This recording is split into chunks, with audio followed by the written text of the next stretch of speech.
यहाँ जी मामला जी सिर्फ जी। सियासी जमातों का नहीं है।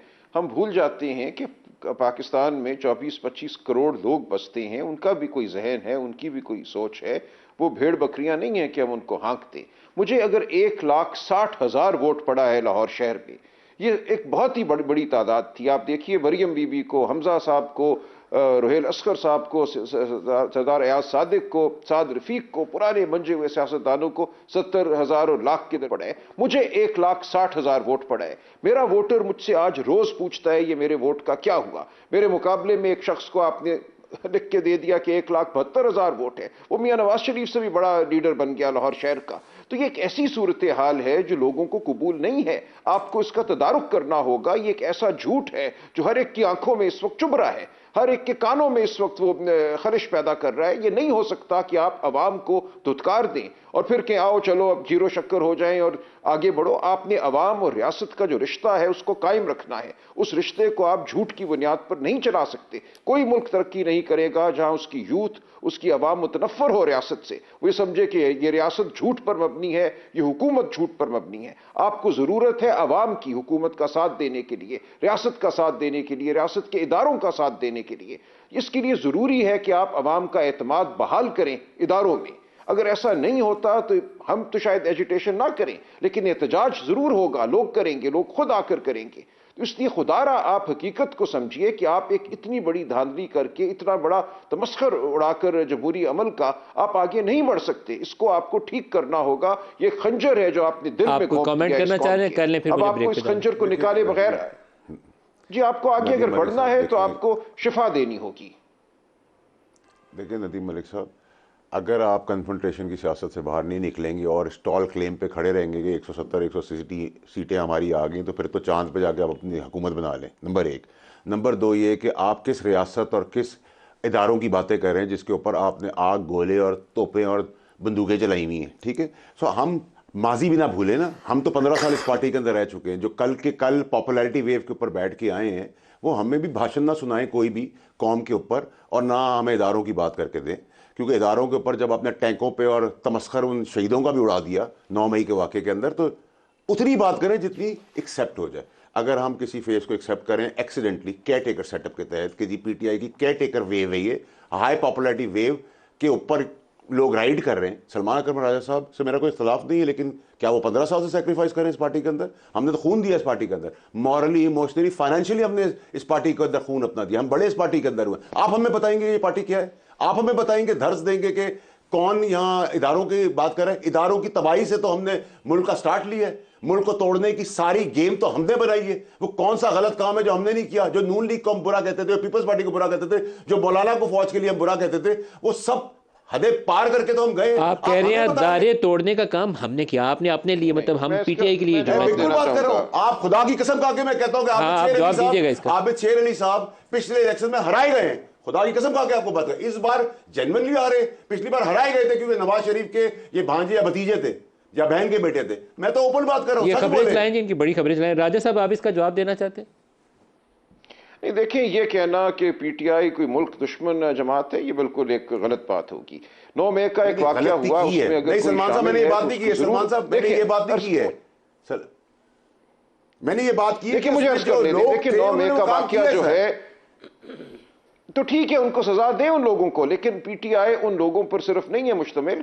करोड़ों लोग इसके साथ वाबस्ता हैं, रूहानी तौर पे, जज्बाती तौर पे, जहनी तौर पे। आप ऐसे नहीं कर सकते। अब हमने अगर आगे बढ़ना है तो जरूर जिस किसी ने कोई जुर्म किया है उसको उस जुर्म की सजा दीजिए, लेकिन आप एक पार्टी की हकीकत को तस्लीम कीजिए। और हम चाहते हैं कि इदारों के साथ मिलकर बैठे और इदारों में और अवाम में और हम में एक मुफाहमत हो। बिल्कुल हम ऐसे ही चाहते हैं। मुझे इस पार्टी के अंदर कोई इस वक्त रवैया ऐसा नजर नहीं आता जिसको आप ये कहें कि ये एक कॉन्फ्रंटेशनिस्ट जज्बा है, ये चाहते हैं कि मुल्क में अफरा तफरी हो। मुझे ऐसा कोई जज्बा पार्टी में नजर नहीं आता।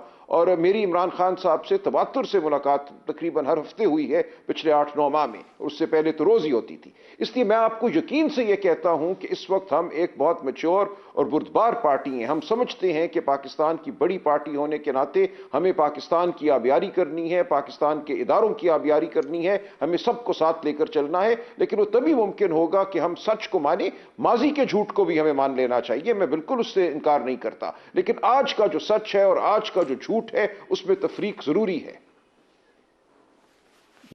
आबिद शेर अली साहब, 2018 के लिए वाडा साहब ने कहा कि आपको हरवाया गया क्योंकि आप नवाज शरीफ से आप रिश्तेदारी थी, तो आपको हरवाना लाजम था। इस बार 2024 में क्या आप सही हारे हैं? नहीं, जेन्युइनली आ रहे हैं। ये कहते हैं कि आप सही से आ रहे हैं, तो आपकी अपनी क्या राय है? मैं देखिए, लोगों का वोट पड़ा हमारे खिलाफ। मैं ना किसी कोर्ट में गया, ना मैंने कोई सलमान अकरम राजा साहब जो फरमा रहे हैं, ना हमने किसी यहाँ पे इनके किसी कैंडिडेट को हरासा किया, ना कोई अंदर कराया। इनके खुले कैंडिडेट यहाँ पे फिर रहे थे, पूछ रहे काकड़ साहब जीते हैं। हमने एक चीज़ हार गए तो हार गए हैं, तो इसमें कोई ऐसी मुज़ायका खेज बात मतलब आप अपनी वाज़े अंदाज में आबिद साहब क्लियर जवाब मिल जाए, आप अपनी शिकस्त तस्लीम कर रहे हैं ना इस दफ़ा 2024 में? ठीक है, मैं हार गया जी, इसमें कौन सी ऐसी, मैं कोई बिल्कुल सही, ये बड़ी खबर चलाएंगे, ये अच्छी बात होती है। शिकस्त तस्लीम कर लेना भी अच्छी बात होती है, मैच में एक ही नहीं जीतता। एक चीज़ हार गए हैं, तो मैं आपको कह रहा हूँ अब आगे चलना चाहिए। मलिक साहब अभी ऐसे फिर ये ट्रूथ रिकन्सिलिएशन कमीशन की बात कर रहे हैं, फिर बना ले सब। PMLN तो बड़ी देर से कह रही है इन चीज़ों पर कि जो वाक़यात हुए हैं पाकिस्तान पे, तो उस पर बैठ के पार्लियामेंट में जाके ये बनाए ट्रूथ रिकन्सिलिएशन कमीशन। तो बात ये है कि मुल्क इस वक्त बहरान का शिकार है। अगर कोई पॉलिटिक्स खेलने की कोशिश की गई तो फिर इस तबाही के मलिक साहब सब जिम्मेदार होंगे।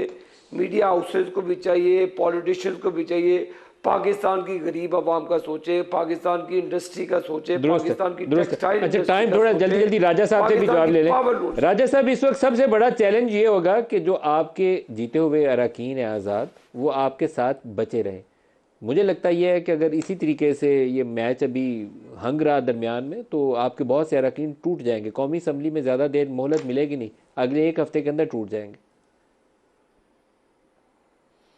देखिए, ये तो हमें वक्त बता देगा, अगला एक हफ्ता या अगले चंद दिन जो हैं कि इसमें क्या होते हैं। मुझे बहुत हैरत होगी क्योंकि एक बहुत बेवकूफ़ाना अमल होगा। जो उनको इस वक्त इज्जत मिली है, जो आवाम से वोट मिले हैं, वो मेरा ख्याल है अपने हलकों में वापस नहीं जा सकेंगे अगर किसी ने इस वक्त गद्दारी की। तो मुझे तो काफ़ी उम्मीद है कि ऐसा नहीं होगा। देखिए, मैंने अब आवाम के इस जज्बे को बहुत करीब से देखा है, गलियों में, गाँव में, और मेरी नज़र में ये एक बहुत गहरा जज्बा है। इसकी हमें कदर करनी चाहिए।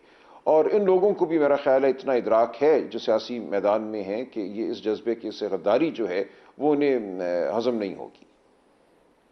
Sir, any strategy? ये तो आपकी होप है, मेरा नहीं ख्याल है कि वो पूरी होगी। Any strategy? देखिए, हम पार्टी इसीलिए ज्वाइन कर रहे हैं ना, चूंकि इस वक्त PTI को बतौर पार्टी पार्लियामान में नहीं शनाख्त दी जा रही, इसलिए इस वक्त बिल्कुल हम करीब हैं कि हम कोई ना कोई पार्टी विफाक में भी और सूबों में भी हम उसके साथ एक माहदे के तहत अलायंस करेंगे, उसको ज्वाइन करेंगे। और आइंदा देखेंगे जब हमारे इंट्रा पार्टी इलेक्शन हो जाएंगे और हमारा तशख्खुस बहाल हो जाएगा, तो फिर यकीनन हम अपने तौर पे पार्लियामान में बैठेंगे। लेकिन अगले चंद दिनों में आपके सामने सूरत हाल वाज़े हो जाएगी कि हम किस पार्टी को ज्वाइन करते हैं। MWM का ही ज़्यादा इम्कान है राजा साहब, मेरे ख्याल में और तो किसी जमात से आप इतने करीब नहीं हैं। मैं कुछ नहीं कहना चाहूँगा जब तक फैसला हो ना